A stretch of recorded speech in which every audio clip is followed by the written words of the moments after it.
Γεια σας και καλώς ήρθατε σε ακόμα ένα επεισόδιο. Ένα επεισόδιο του Πες Ό,τι θες podcast. Είμαστε εδώ. Έχω σήμερα μια παλιά φίλη, τη Χριστίνα τη Σιμιτζόγλου, η οποία μαθαίνω ότι τα τελευταία αρκετά χρόνια, αλλά εγώ τώρα το έμαθα, ασχολείται με το μακιγιάζ και είναι και πάρα πολύ καλή σε αυτό που κάνει. Καλησπέρα. Καλησπέρα, Νίκο. Για πες μου, για μίλησέ μου, γιατί εγώ σε έχω αφήσει κάποια χρόνια πριν, μην ξέροντας τι κάνεις. Ακούω όμως από πολύ κόσμο ότι είσαι μια πάρα πολύ καλή μακιγιέζ. Αλήθεια, ακούγεται αυτό? Αμέ. Καταρχάς, ευχαριστώ πάρα πολύ για την πρόσκληση. Χαίρομαι πάρα πολύ που σε ξαναβλέπω και μετά από τόσα εδώ. χρόνια. Και είμαστε Βέβαια. ίδιοι, ρε φίλε, δηλαδή μπράβο. Αυτό είναι το σημαντικό. Με αυτό έχει να κάνει η ομορφιά. Είμαστε ίδιοι, μπράβο. Για πες μου λίγο κάτι. Καταρχάς πες μου πώς αποφάσισες να ασχοληθείς με το μακιγιάζ. Ήταν κάτι που πάντα ήθελα να κάνω και γενικώς πάντα με μάγευε ο χώρος της ομορφιάς. Πόσο μάλλον να πιάνεις στα χέρια σου μια γυναίκα και να μπορείς να την αλλάζεις. Ναι. Να βγάζεις στο φως δηλαδή τον καλύτερό της σε αυτό. Να την καλύτερη εκδοχή της. Ναι. Χρειάστηκαν σπουδές για αυτά σίγουρα, σεμινάρια. Πολλά σεμινάρια. Πολλή Πολλή δουλειά, θέλει πολύ πράκτης, θέλει πολύ υπομονή, θέλει πολύ κυνήγι, να μην εγκαταλείπεις και αν μη τι άλλο είναι και πολύ έξοδο επάγγελμα. Πρέπει πραγματικά... Λόγω καλλιτικών. Ναι. Τα οποία θα σε ρωτήσω, έχω κάποια πράγματα στο μυαλό μου, θα σε ρωτήσω λίγο για τα καλλιτικά, γιατί υπάρχει μια μεγάλη ποικιλία. Υπάρχει ποικιλία ακόμα και στα σούπερ μάρκετ. Και θέλω από πολύ φθηνά έως πάρα πολύ ακριβά. Πάρα πολύ ακριβά, απλησίαστα. Να μου πεις τελικά τι συμβαίνει, ας πούμε, με τα καλλιτικά. Ο κόσμος μπορεί να παίρνει του σωρού, τα φτηνά. Πρέπει να παίρνει τα πολύ ακριβά γιατί έχει κάποια συστατικά που είναι καλύτερα. Για ποιο λόγο είναι ακριβά, πληρώνουμε μια μάρκα. Ή τελικά έχει λόγο το οποίο είναι πιο ακριβό το καλλιτικό. Σίγουρα παίζει ρόλο το marketing, σίγουρα πολλές φορές πληρώνεις τη μάρκα. Ωστόσο, ναι, παίζουν ρόλο τα συστατικά. Παίζουν ρόλο τα συστατικά. Σίγουρα ένα προϊόν αξίας, τι να σου πω τώρα, για παράδειγμα, μία κρέμα προσώπου ημέρας, η οποία μπορεί να έχει 70 ευρώ. Ναι. Μπορείς να βρεις και μία στο σούπερ μάρκετ με 5,5 ευρώ. Δεν θεωρώ ότι έχουν τα ίδια συστατικά και εσύ ο ίδιος, δηλαδή αν πάρεις και τα συγκρίνεις, θα δεις ότι είναι πάρα πολύ διαφορετικά. Υπάρχει διαφορά, άρα υπάρχει λόγος που είναι πιο ακριβό ένα προϊόν. Βέβαια. Okay. Βέβαια, τώρα μιλώντας για τα πολύ ακραία, ίσως παίζει ρόλο και το marketing και το τι πουλάνε. Ίσως παίζει ρόλο το brand, ας πούμε, και ότι επειδή είναι ένα super wow brand, πρέπει να πουλήσει κάτι ακριβό. Και μπορεί να έχει τα ίδια συστατικά, όχι με μια πολύ φτηνή, αλλά με μια... Θεωρώ ότι αυτό γίνεται με τα καλλιτικά μεσαίας κατηγορίας. Τα πάρα πολύ ακριβά έχουν και διαφορετικά συστατικά μέσα. Όντως. Μάλιστα. Ζούμε σε μια εποχή που νομίζω ότι το μακιγιάζ είναι το α και το ω για τη γυναίκα. Πλέον, ναι. Δεν θα πω και για τον άντρα, αν και το βλέπω. Δηλαδή βλέπω στα social ότι υπάρχουν εταιρείες που έχουν βγάλει ειδική σειρά για άντρες. Υπάρχουν σειρές για άντρες. Ισχύει αυτό, ναι. Για καθημερινό μακιγιάζ και τέτοια. Μας φαίνεται λίγο... Εμένα μου φαίνεται λίγο τραβηγμένο. Όχι ακραίο. Κοίτα, το να περιποιείται ένας άνθρωπος στον εαυτό του δεν είναι κακό. Το να βλέπεις έναν άντρα και να θέλει πάρα πολύ απλά να καλύψει ένα σπυράκι, για παράδειγμα. Εντάξει, το να έχεις να βάλεις λίγο concealer στο σπυράκι είναι εντάξει. Αυτό είναι ok. Απλά εγώ λέω, ρε παιδί μου, επειδή βλέπω ολόκληρη σειρά αντρική μακιγιάζ και στο πλασάρι, ας πούμε, ο μακιγιέρ, τύπου θα σου δείξω ένα μακιγιάζ πώς να βγαίνεις να πας στη δουλειά. Μπορεί σε άλλες χώρες, γιατί νομίζω στην Ελλάδα, αν πας στην Αθήνα ίσως το συναντήσεις, αλλά σε πολύ μικρό ποσοστό, σε άλλες χώρες μπορεί όντως να υπάρχει. Πολύ πιο έντονα. Ναι. Εδώ νομίζω ότι δεν το έχουμε ζήσει ακόμα και γι' αυτό μας φαίνεται λίγο περίεργο. Εμένα μου φαίνεται λίγο περίεργο. Δηλαδή τώρα να σηκωθώ εγώ το πρωί και να έχω ένα μακιγιάζ καθημερινό για τη δουλειά, σαν άντρας, Ακούγεται τραβηγμένο. Ναι, μου ακούγεται κάπως. Για τη γυναίκα, νομίζω ότι ο άντρας θέλει να δει τη γυναίκα περιποιημένη. Ναι, δεν το έχουμε συνηθίσει για τους άντρες. Αλλά νομίζω ότι το 2025 πια, από πολύ νωρίς, γιατί εγώ δεν θυμάμαι στο σχολείο να βαφόταν καμία κοπέλα, δηλαδή εγώ θυμάμαι μία, μπορεί να τη θυμάσαι κι εσύ, μπορεί να τη θυμάσαι κι εσύ σίγουρα, που ήταν από την Αγγλία και είχε έρθει, είχαμε μια συμμαθήτρια που ήταν λίγο πιο προχωρημένη λόγω χώρας, η οποία ήταν η μόνη που ερχόταν βαμμένη και μάλιστα της κάνανε παρατήρηση. Θυμάσαι να ήταν βαμμένη έτσι, γιατί βάφονται τώρα τα κορίτσια, βάφονται πολύ έντονα. Βάζουν πολλά υλικά απάνω στο πρόσωπό τους. Όμως αυτή είναι η εξέλιξη, αυτός είναι ο τρόπος ζωής πια και θέλω να μου μιλήσεις λίγο γι' αυτό. Αυτό είναι θέμα marketing. Το να προσπαθείς να μοιάζεις ψεύτικη, πλαστική, είναι όλο αυτό που μας πουλάνε στα social. Στα social. Όπως και όλο αυτό που γίνεται με τα φίλτρα. Αυτό πήγα να σου πω. Είναι και ένα αποτέλεσμα όταν χρησιμοποιείς ένα φίλτρο και μετά δεν σου αρέσει ο εαυτός σου χωρίς το φίλτρο. Ξαφνικά δεν σου αρέσει, οπότε τι κάνεις? Θα βάλεις μια στρώση make-up, θα μπεις και σε άλλη διαδικασία, θα βάλεις και κάτι άλλο από πάνω και κάτι άλλο. Δεν θα παραλείψεις απολύτως τίποτα για να βγεις όσο πιο ματ και πλαστική γίνεται. Ναι. Όσο πιο κοντά στο φίλτρο που έχεις δει και σ' αρέσει. Κυριολεκτικά. Πες μου λίγο για τη δουλειά σου. Εσύ κάνεις μακιγιάζ. Πελατειακό, νηφικό, θεατρικό. Και θεατρικό. Γενικότερα γνωρίζω ότι στο θέατρο το μακιγιάζ είναι πολύ έντονο γενικώς, γιατί πέφτουν φώτα πάνω και χάνεται, οπότε πρέπει να είναι, λίγο πιο έντονο. Αλλά έχει ενδιαφέρον αυτό που λες.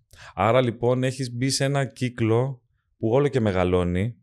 Προσπαθούμε. Ναι, που όλο και μεγαλώνει. Εντάξει, γιατί το πελατειακό και το νηφικό και όλα αυτά είναι είναι σύνηθες για τη δουλειά αυτή. Αλλά το θεατρικό δεν έχει πιο πολύ ενδιαφέρον σιγά σιγά? Έχει, γιατί είναι πάρα πολύ καλλιτεχνικής φύσης. Ναι. Μπαίνεις και στο καλλιτεχνικό. Δεν υπάρχουν όρια εκεί. Στην ύφη υπάρχει όριο. Υπάρχει όριο, Υπάρχει όριο στο πόσο θα τη βάψεις και πώς πρέπει να φαίνεται στο φακό, ενώ στη σκηνή όχι. Ναι. Μάλιστα. Πάρα πολύ ωραία. Πολύ ενδιαφέροντα για το μακιγιάζ. Τι πρέπει να προσέχουμε στα καλλιτικά που παίρνουμε? Υπάρχουν ουσίες που δεν επιτρέπεται να υπάρχουν μέσα σε ένα make-up, ας πούμε? Υπάρχει κάποια ουσία η οποία απαγορεύεται, που όμως υπάρχει και τώρα μπορεί, γιατί ζούμε και σε μια εποχή που προσπαθούν να αλλάξουν πράγματα, προσπαθούν να προφυλάξουν λίγο τον ανθρώπινο οργανισμό, οπότε υπάρχουν κάποιες εταιρείες που αρχίζουν και σου λέει ότι ξέρεις τι, τόσα χρόνια φτιάχναμε το make-up και είχε μέσα τυχή ουσία που κανονικά δεν έπρεπε να υπάρχει. Και αρχίζουμε σιγά σιγά και βρίσκουμε κάτι που να μοιάζει, αλλά να μην κάνει κακό στην επιδερμίδα και γενικότερα στον οργανισμό. Μέχρι πριν μερικά χρόνια αυτό που κοιτάζαμε περισσότερο ήταν να μην είναι animal testing. Έχουμε φύγει πλέον από αυτό, που σίγουρα μας ενδιαφέρει και αυτό. Πλέον κοιτάμε να είναι χωρίς παραμπένς. Ό,τι παίρνεις, δηλαδή είναι αυτό καλλιτικό για το πρόσωπο, είναι σαμπουάν, είναι πάντα, να μην έχει σιλικόνες και... Να μην έχει σιλικόνες, ναι.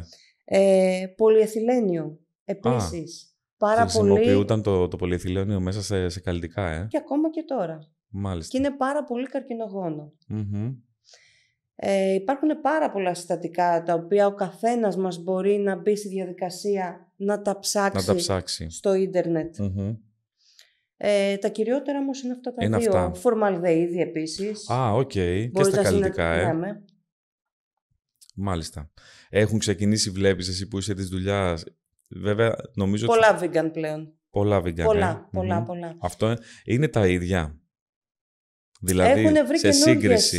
Έχουν βρει σωστές και καλές φόρμουλες οι οποίες λειτουργούν το ίδιο. Γιατί παλιά, στο ξεκίνημα, νομίζω ότι δεν ήταν τα ίδια. Όπως σε όλα τα είδη, έτσι και στο μακιγιάζ, νομίζω ότι ένα προϊόν vegan δεν μπορούσε να πλησιάσει την ποιότητα του normal, θα πω, του παλιού δεδομένου. Δεν είναι normal είναι όλα, ούτως ή άλλως. Απλά είναι μια καινούρια φιλοσοφία. Πλέον ο κόσμος ψάχνεται πάρα πολύ σε αυτό το κομμάτι, οπότε αναγκαστικά και οι εταιρείες έπρεπε... Προσαρμόζονται. Ναι. Ναι, αναγκαστικά. Άρα εσύ δεν έχεις δει διαφορά στα καλλιτικά, τα vegan. Είναι ελάχιστες, πολύ μικρές διαφορές, σε ελάχιστα πράγματα. Σου ζητάνε τρελά πράγματα οι πελάτησες. Καταρχάς έχεις άντρα πελάτη που να τον βάφεις. Όχι. Σε γάμους. Τους γαμπρούς. Αλήθεια. Δεν το περίμενα θα μου το πεις. Περίμενα να μου πεις όχι. Ναι, θέλουν ένα σωστό skincare για αρχή. Μπορεί να θέλουν μια ελαφριά πούδρα για να μην γυαλίζουν, γιατί μπορεί ο γαμπρός να υδρώνει πάρα πολύ εύκολα, να είναι πιο λιπαρός. Μάλιστα. Να ματάρουμε έτσι κάπως το δέρμα. Άκου να δεις τι μαθαίνει κανείς. Να σου πω κάτι άλλο. Σαν καλλιτικά υπάρχουν, όπως και στις κρέμες, υπάρχουν άλλα καλλιτικά για τους λιπαρούς, άλλα για τους τύπους. Ναι. Βέβαια. Κάθε επιδερμίδα έχει τη δικιά της ανάγκη, οπότε βλέπεις ότι όλες οι εταιρείες σχεδιάζουν καλλιτικά για όλα τα είδη επιδερμίδας. Κανονική, μεικτή, ευαίσθητη, λιπαρή, ό,τι και να έχεις, θα βρεις. Δηλαδή υπάρχει make-up το οποίο είναι για μεικτή επιδερμίδα, που δεν ξέρω τι σημαίνει, ποτέ δεν κατάλαβα τι είναι η μεικτή επιδερμίδα. Υπάρχει ειδικό make-up για λιπαρή. Βέβαια. Αλήθεια. Για παράδειγμα, ένα make-up για λιπαρή επιδερμίδα είναι πιο στεγνό από ότι είναι ένα normal. Οκ. Λόγω λιπαρότητας. Λόγω λιπαρότητας. Κάποιο άλλο για να είναι... μπορέσει να σταθεί πάνω στο δέρμα. Τι είπες τώρα. Πολύ πράγμα. Να σου πω κάτι. Εκτός από... ή όχι, θα το θέσω αλλιώς. Τα μαθαίνεις αυτά σε μια σχολή ή βγαίνουν πάνω στη δουλειά? Πλέον υπάρχουν σχολές που σου μαθαίνουν τέτοιου είδους πράγματα. Μην θεωρείς όμως ότι είναι πολύ εξειδικευμένα. Ναι. Οπότε τα μαθαίνεις στην πράξη τα περισσότερα. Τα περισσότερα, Ναι, είναι νόμος τελικά. Γιατί όλο το κομμάτι αυτό, που και το μακιγιάζ και τα μαλλιά, νομίζω ότι θα σου δώσουν τις βασικές γνώσεις σε μια σχολή και μετά θα πρέπει να ρίξεις πολύ διάβασμα, πολλή δουλειά. Νίκο, σίγουρα κάνεις σεμινάρια. Πρέπει να το αγαπάς ναι, και να για να το εξελίξεις. Ναι. Σεμινάρια κάνεις, Ασταμάτητα. Αν δεν εξελίσσεσαι, τελείωσε. Κάθε χρονιά βγαίνει και κάτι καινούριο. Ένα καινούριο στυλ, καινούρια χρώματα. Πρέπει να ενημερώνεσαι. Καινούριες τεχνικές. Αλλάζουν και τεχνικές. Βεβαίως. Δεν σε δυσκολεύει αυτό? Όχι ιδιαίτερα. Όταν έχεις μπει σε μια σειρά, ρε παιδί μου, και έχεις πάρει και έχεις μάθει, ας πούμε, έναν τρόπο που σου αρέσει κτλ. Όχι, δεν θα σε δυσκολέψει? Όχι. Κοιτάς να εξελιχθείς. Ναι. Να πας και παραπέρα. Κάποια στιγμή, όταν κάνεις ένα μακιγιάζ με ένα συγκεκριμένο τρόπο, κάποια στιγμή έρχεσαι και το βαριέσαι. Λες κάτι άλλο υπάρχει και πέρα από αυτό. Ναι, οπότε δεν σε αφήνει και από μόνο του. Όχι. Δηλαδή να βαρεθείς, γιατί αφού βγαίνουν και γίνονται updates συνέχεια, όλο μαθαίνεις. Συμφωνείς με όλο αυτό όλη αυτή τη φρενίτιδα τα τελευταία 2 χρόνια, 3, με το πολύ έντονο μακιγιάζ, όλες τις ηλικίες, με την πολύ τη βλεφαρίδα, Για πες μου. Όχι, δεν συμφωνώ. Δεν συμφωνείς? Δεν συμφωνώ. Αλλά συμβιβάζομαι. Ναι, γιατί είναι και αυτό μέρος του marketing. Να ξέρεις όμως κάτι, ότι όσο υπάρχει αυτή η φρενίτιδα, υπάρχει και η άλλη όχθη, ο άλλος ο κόσμος, που τα θέλει ακόμα πιο light. Γιατί σου λέει τώρα πλέον ότι το luxury το μακιγιάζ πρέπει να είναι πάρα πολύ απλό. Πολύ απλό, Και πολύ λιτό. Μάλιστα. Άρα έχουμε και τα δύο άκρα. Και τα δύο άκρα. Πολύ Ακριβώς. ωραία. Κάνεις και τοποθέτηση βλεφαρίδας? Κάνω μια άλλη τεχνική που λέγεται lash lift. Έχω σταματήσει να κάνω τοποθέτηση βλεφαρίδας, καθώς θεωρώ ότι κάνει πάρα πολύ κακό στην τρίχα μας. Εγώ, επειδή τα τελευταία χρόνια ασχολούμαι με τον τουρισμό και την χάνει σχεδόν καθημερινά το καλοκαίρι να ήμουν στο αεροδρόμιο της Ζακίνθου και να βλέπω τον κόσμο που καταφθάνει.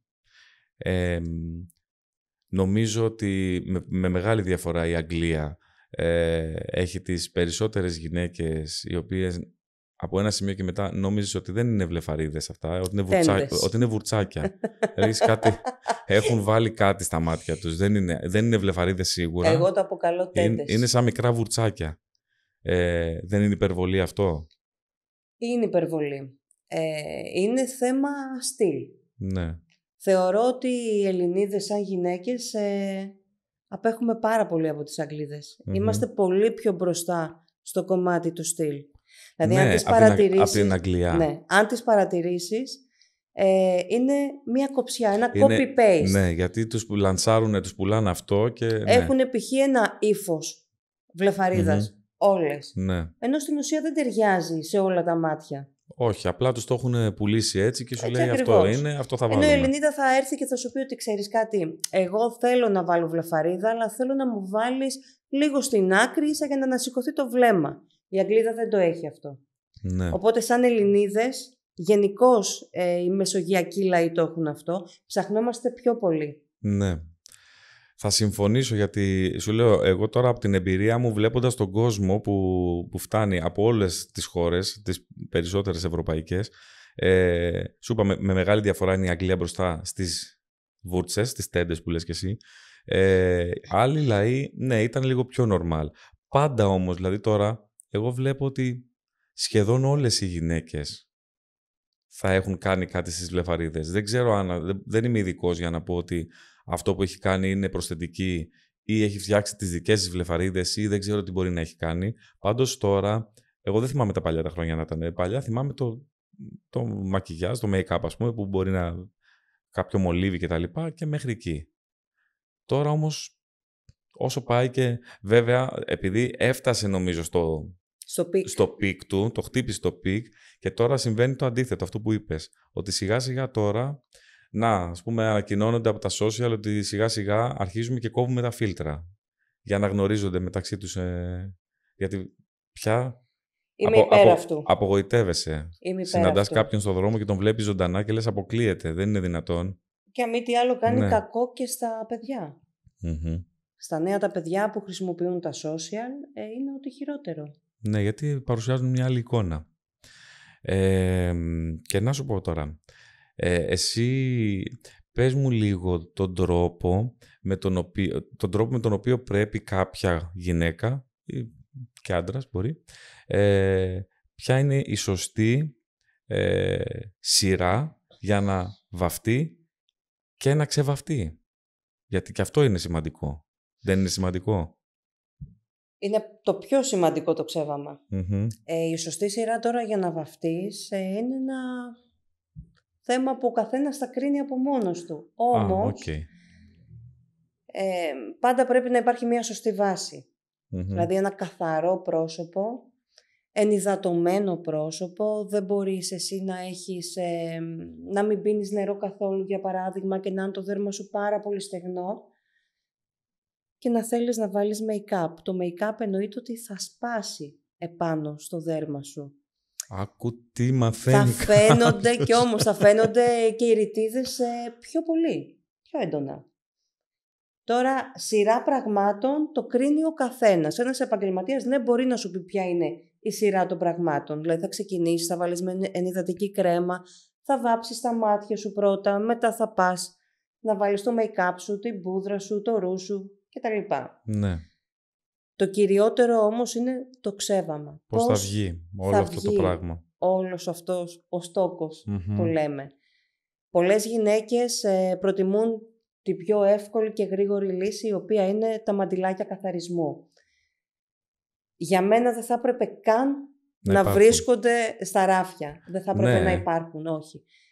Δεν είναι, ρε παιδί μου, πώς να το πω, όχι εγκεκριμένα, γιατί σίγουρα έχουν πάρει... Δεν έχει να κάνει, όχι. Είναι δερματολογικά και οφθαλμολογικά ελεγμένα όλα αυτά τα προϊόντα.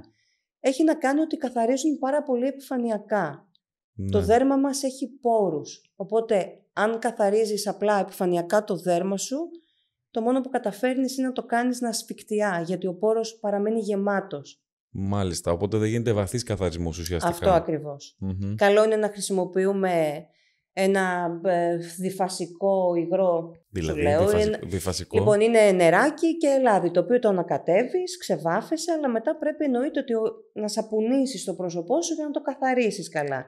Άρα λοιπόν, πρώτα θα γίνει η αφαίρεση του μεγαλύτερου μέρους με Βεβαίως, το εκάστοτε προϊόν, που μπορεί να είναι διφασικό, ας πούμε, και μετά σαπούνισμα. Και μετά σαπούνισμα. Ή μπορείς να πας σε γαλάκτωμα και λοσιόν. Ναι. Το σαπούνισμα όμως είναι κάτι που δεν πρέπει να αποφεύγει κανείς μας, είτε βάφεται είτε όχι, πρωί βράδυ. Πρέπει να διατηρούμε την επιδερμίδα μας καθαρή. Δεν έχει σημασία αν έχεις βαφτεί ή όχι. Κυκλοφορούμε έξω, υπάρχουν οι καθημερινοί ρήποι, υπάρχει καυσαέριο, πιάνουμε αντικείμενα και μετά ξύνουμε το πρόσωπό μας ή ακουμπάμε το πρόσωπό μας, μεταφέρουμε βακτήρια στο πρόσωπό μας. Οπότε πρέπει να το διατηρούμε όλα αυτά, τα να μην κοιμηθούμε με όλα αυτά. Εννοείται. Μάλιστα. Το χειρότερο, λέει, αντικείμενο που είναι γεμάτο βακτήρια και δεν το έχει καταλάβει κανείς, είναι το κινητό. Το κινητό μας, λέει, είναι super wow σε βακτήρια και βρωμιά.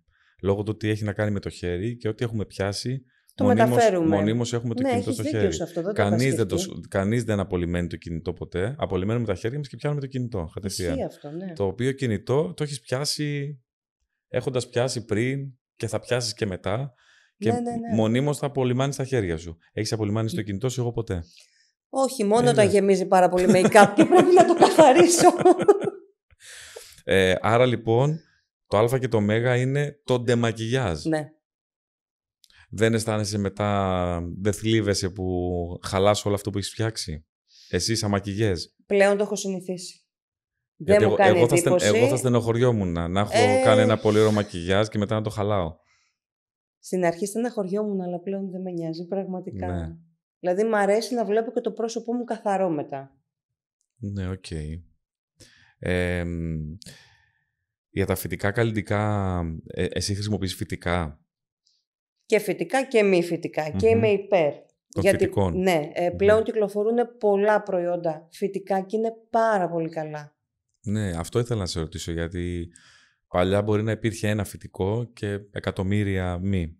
Αλλά τώρα νομίζω ότι έχει φτάσει σε ένα σημείο που νομίζω ότι μπορεί να είναι και περισσότερα τα φυτικά. Ή όχι ακόμα? Δεν νομίζω ότι είναι περισσότερα. Απλά προσπαθούν πλέον πολλοί οι εταιρείες να δημιουργούν προϊόντα με περισσότερο φυσικά συστατικά μέσα. Ναι. Σου λέει για παράδειγμα μια κρέμα ότι έχει 94% φυσικά συστατικά. Μάλιστα. Το άλλο 6% είναι χημικά. Είναι χημικά. Αλλά δεν σημαίνει ότι είναι κακά. Όχι. Απλά δεν είναι φυτικής προελεύσεως. Αυτό ακριβώς. Άρα λοιπόν δεν είναι ότι στο υπόλοιπο 6% μπορεί να έχει σιλικόνες ή parabens που δεν τα θέλουμε, αλλά μπορεί να είναι προερχόμενα από χημεία και όχι από τη φύση. Ξέρεις τι γίνεται?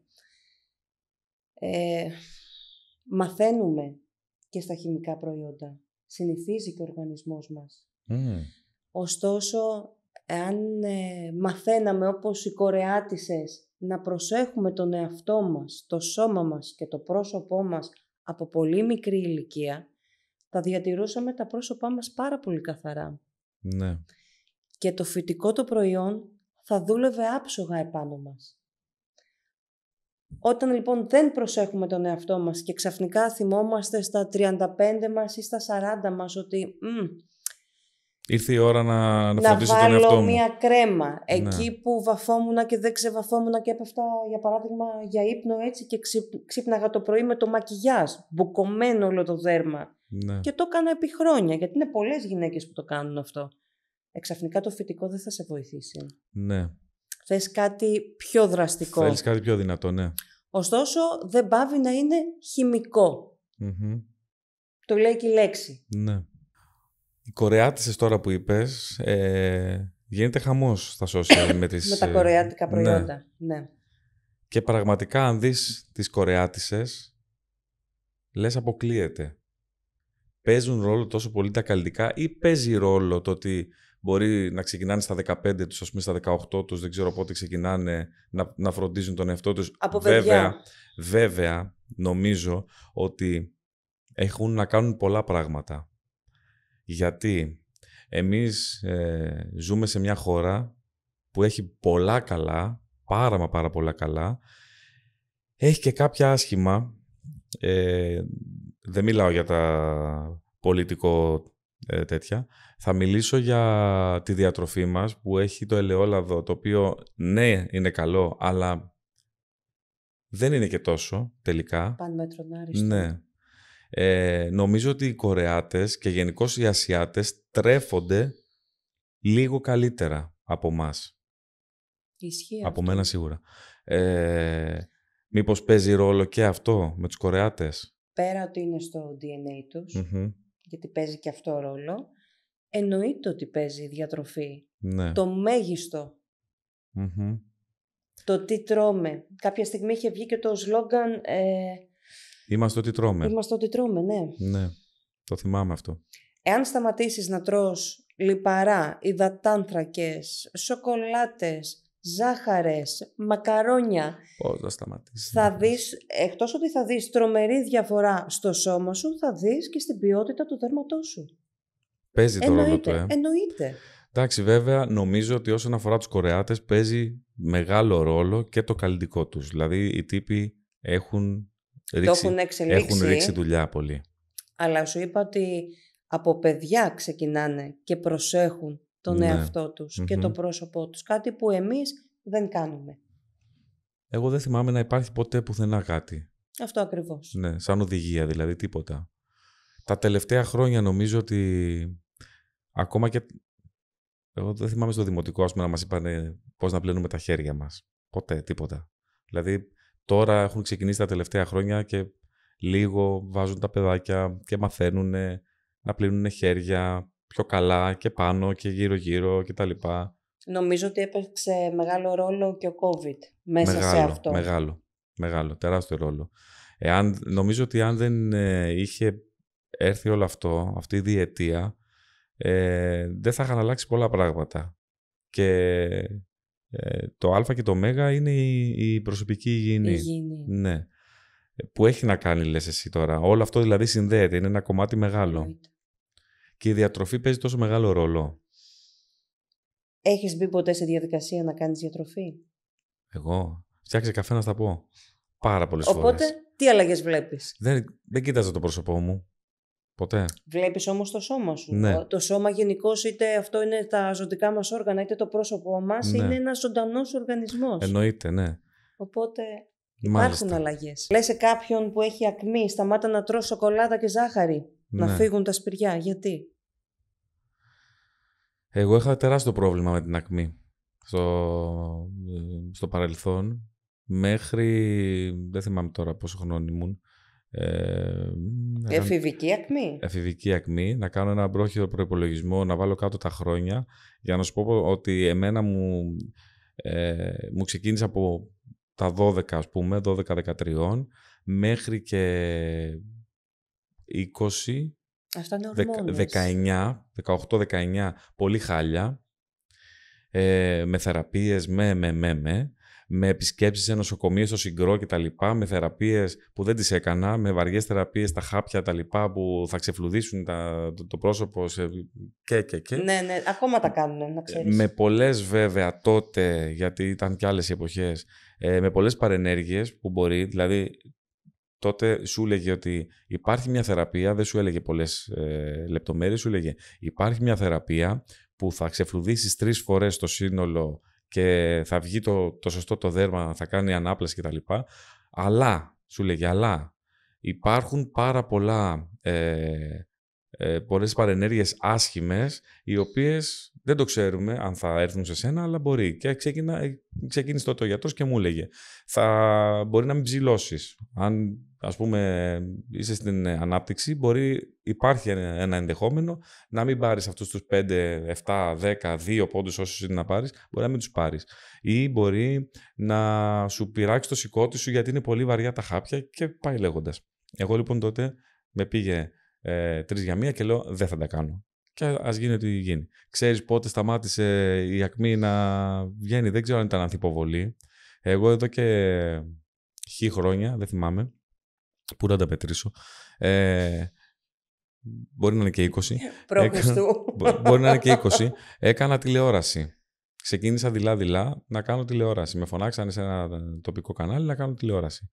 Και υπήρχε μια κοπέλα εκεί, μια μακιγιέζ, που μάλιστα δεν ήταν και από τη Ζάκυνθο, είχε έρθει από πέρα και ήταν τότε σε ένα μεγάλο κανάλι και είχε έρθει εδώ, ήταν ερωτική μετανάστρια. Και μας έβαφε η κοπέλα. Με έβαψε την πρώτη φορά για την εκπομπή, μου κάλυψε τα πάντα και την επόμενη εβδομάδα δεν είχα τίποτα. Πες μου. Ως διαμαγείας. Πες μου, ναι. Σάββατο έκανα το γύρισμα, με έβαψε η κοπέλα, η Έλενα, και την επόμενη εβδομάδα, δεν θα σου πω ότι ένα 70% είχε σταματήσει. Δηλαδή, εγώ μες τη εβδομάδα, και ειδικά που βάφτηκα, ας πούμε, που με έβαψε τώρα και για να βγω στην τηλεόραση, θα έπρεπε να έχω έξαρση. Και έγινε το αντίθετο. Δηλαδή, μες τη εβδομάδα άρχισαν να χάνονται τα σπυράκια μου, η ακμή μου. Δεν έχω απάντηση σε αυτό. Ώσπου ήρθε η επόμενη εβδομάδα, το επόμενο Σάββατο, και έρχεται η κοπέλα και μου λέει, τι έβαλες? Λέω, τίποτα. Και μετά ήταν η δεύτερη φορά δηλαδή που είχα τα σπυράκια μου και μετά δεν είχα τίποτα. Δεν ξέρω, κουμπί. Ορίστε, είδες. Είχα κι εγώ κάτι να σου πω, να μείνεις με ανοιχτό το στόμα. Η αλήθεια είναι, ναι, δεν έχω απάντηση να σου δώσω. Τόση ώρα μου έχεις πει ότι έχει τύχει και έχεις βάψει το ένα, έχεις κάνει το άλλο και έχω μείνει με το στόμα ανοιχτό.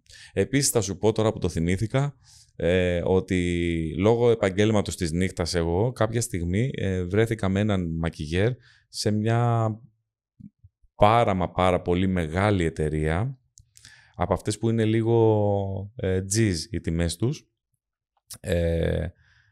ο οποίος μου είπε τότε ότι οι άντρες δεν κάνουν μακιγιάζ, οι άντρες κάνουν grooming. Ναι. Γιατί του λέω, θα μου κάνεις μακιγιάζ, μου λέει, οι άντρες δεν κάνουν μακιγιάζ, οι άντρες μου λέει κάνουν grooming. Και αυτός τότε λοιπόν μου είχε κάνει ένα grooming για να κάνω μια εμφάνιση κάπου και ήταν κάτι πάρα πολύ... Δηλαδή εγώ νόμιζα ότι απλά με κοροϊδεύει, δεν με βάφει.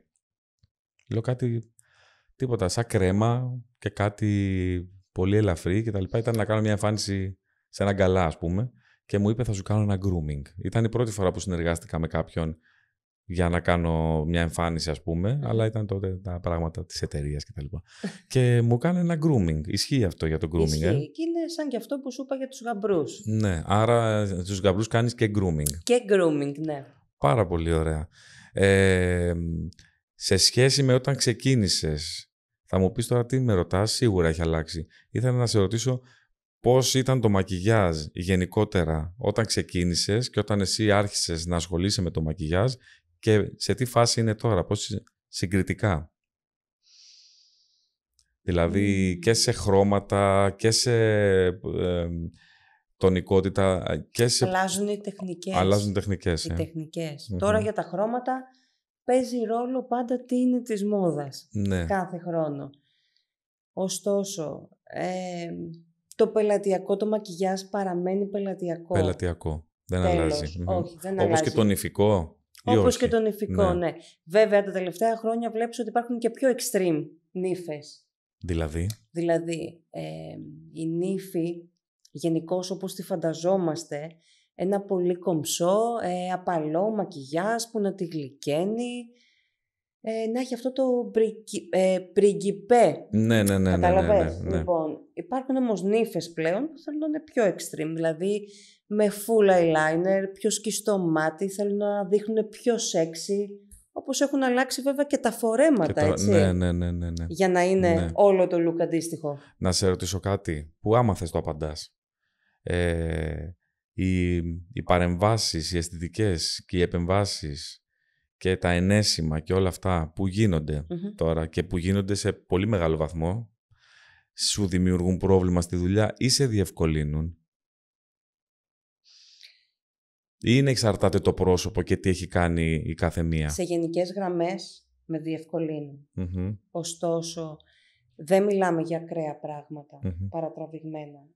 Είμαι υπέρ των αισθητικών επεμβάσεων, το να θες δηλαδή να φτιάξεις τα φρύδια σου, το να θες να τονίσεις λίγο τα χείλη σου ή να κάνεις ένα botox.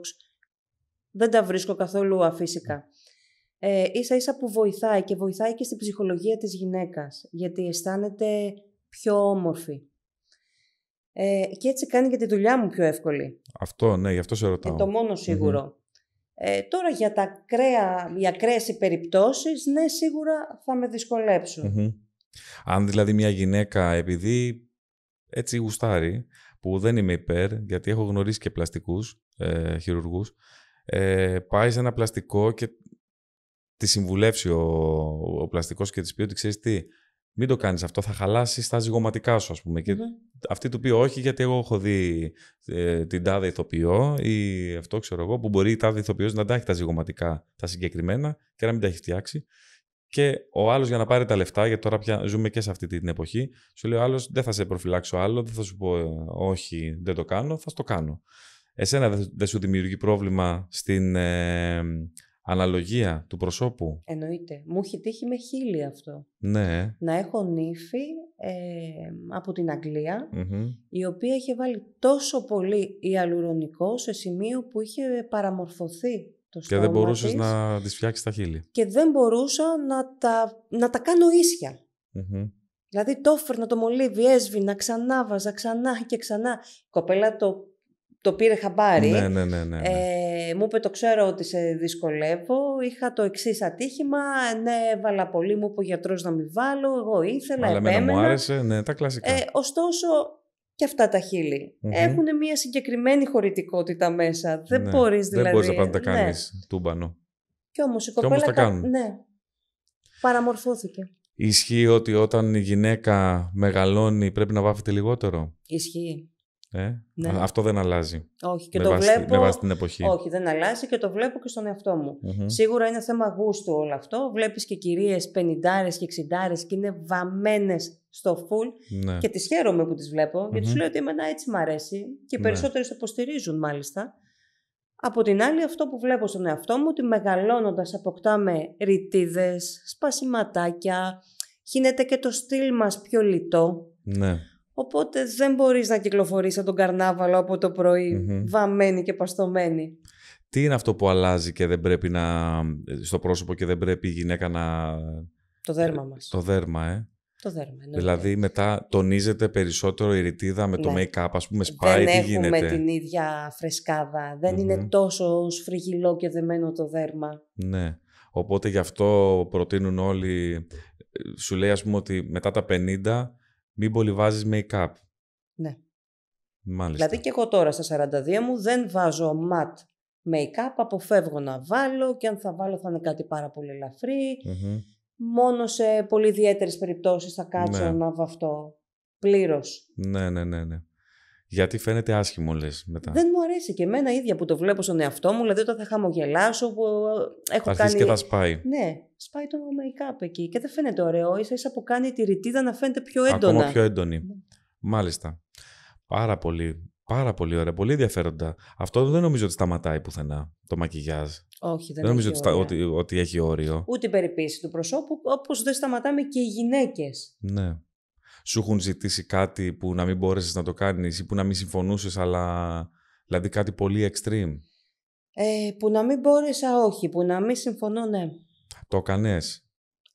Αναγκαστικά. Παρ' όλα αυτά πάντα εξηγώ με πολύ καλή διάθεση και κουβέντα στην πελάτησα. Προσπαθείς να της εξηγήσεις ότι ξέρεις κάτι, ότι αυτό που θέλεις δεν θα σου ταιριάζει, δεν είναι και το κατάλληλο για την περίσταση. Αν η κυρία δεν κάνει πίσω, δεν κάνει πίσω. Ναι, αναγκαστικά πρέπει να της κάνει, να μην είναι ευχαριστημένη. Πάρα πολύ ωραία. Ήταν πάρα πολύ ενδιαφέροντα όλα αυτά που μας είπες. Εγώ σου εύχομαι να συνεχίσεις να μην καθησυχάζεσαι, γιατί αυτό είναι το πρόβλημα. Και θέλω να σε ρωτήσω κάτι τελευταίο. Σημαντικό, πάρα πολύ σημαντικό. Το ότι είσαι στη Ζάκυνθο και δεν είσαι στην Αθήνα, σε κρατάει πίσω? Συνάντησες δυσκολία όσον αφορά και την έβρεση των υλικών και την έβρεση ειδικών για να μπορέσεις να μάθεις παραπάνω πράγματα? Σου δημιούργησε θέμα? Γιατί σίγουρα όταν ζούμε σε ένα νησί δεν έχουμε την πολυτέλεια του τα έχω όλα μες στα πόδια μου, όπως αν ήσουν στην πρωτεύουσα της χώρας, ας πούμε. Είναι ένα κομμάτι που πονάει κάθε επαγγελματία. Το περίμενα, θα μου το πεις. Αν και έχουν αλλάξει αρκετά προς το καλύτερο. Προϊόντα μπορείς να βρεις και από το ίντερνετ, έτσι κι αλλιώς. Ναι. Ανθρώπους να σου δείξουν, δυσκολεύεσαι κάπου και θέλεις να μάθεις κάποια τεχνική, κάτι. Ναι. Πρέπει να πας Αθήνα. Εννοείται. Αυτό. Δηλαδή, μόνη δυσκολία είναι στην εκμάθηση. Και επειδή συνάντησα όλες αυτές λοιπόν τις δυσκολίες, γιατί πραγματικά δυσκολεύτηκα, και το να φεύγεις κάθε λίγο, να πηγαίνεις σε Θεσσαλονίκη, Δράμα, Αθήνα, σε οπουδήποτε, σεμινάρια ή ναι. οπουδήποτε, αν μη τι άλλο είναι πολύ έξοδο. Βέβαια. Πλέον κάνω προσωπικά μαθήματα μακιγιάζ και εκπαιδεύω κορίτσια που θέλουν να βγουν στην αγορά, δείχνοντάς τους όλα αυτά που εγώ πραγματικά ζορίστηκα και έτρεξα να τα μάθω και πραγματικά πλέον θέλω και τους τα δίνω απλόχερα. Ναι, αυτό είναι πάρα πολύ ωραίο που κάνεις. Ευχαριστώ. Μπράβο σου. Ήταν επειδή το ξέρω ότι σχεδόν σε όλους τους τομείς δεν πάβουμε να είμαστε σε νησί που είμαστε αποκομμένοι. Και δεν έχουμε την πολυτέλεια να έχουμε τα πάντα όλα μες στα πόδια μας. Εκτός από το προϊόντα που είπες ότι είναι πολύ εύκολο, γιατί το διαδίκτυο και μέσω COVID εκτοξεύτηκε, όλα τα υπόλοιπα είναι ένα τσακ πιο πίσω. Οπότε, αρκετά πιο πίσω. Ναι. Αρκετά. Ναι, λέω ένα τσακ μήπως, ας πούμε έτσι, για να μην... Βλέπω το ποτήρι μισογεμάτο και όχι μισοάδιο. Οπότε ήταν και αυτό πρόβλημα. Αλλά μια χαρά όμως. Είχα θέληση, πείσμα. Πραγματικά το αγαπάω αυτό που κάνω. Ναι, έτσι ήθελα να κλείσω. Αυτό που ξεκίνησα να σου λέω είναι ότι σου εύχομαι να μην καθησυχαστείς ποτέ. Ευχαριστώ. Δηλαδή να συνεχίσεις πάντα να ψάχνεις το καλύτερο και το κάτι παραπάνω, ώστε αυτό να σε κρατάει σε εγρήγορση και να μαθαίνεις, να μην σταματήσεις ποτέ. Γιατί νομίζω ότι το μακιγιάζ δεν πρόκειται να σταματήσει ποτέ. Είναι μια τέχνη η οποία όλο και κάτι θα σου βγάζει. Δηλαδή είναι και τόσο ραγδαία η εξέλιξη, ώστε δεν νομίζω ότι περνάει τρίμηνο που δεν έχεις μάθει κάτι καινούριο. Όχι. Δηλαδή βδομάδα. Οπότε συνέχεια είσαι σε ενημέρωση. Ψάχνω με συνέχεια. Ποιοι είναι οι καλύτεροι στο μακιγιάζ, πες μου. Έλληνες, ποια χώρα είναι η καλύτερη στο μακιγιάζ? Δύσκολη ερώτηση, γιατί έχουμε πραγματικά πολλά μεγάλα ταλέντα στην Ελλάδα. Και έχουμε και ονόματα, δεν ξέρω αν μπορώ να αναφέρω. Μπορείς, γιατί δεν μπορείς.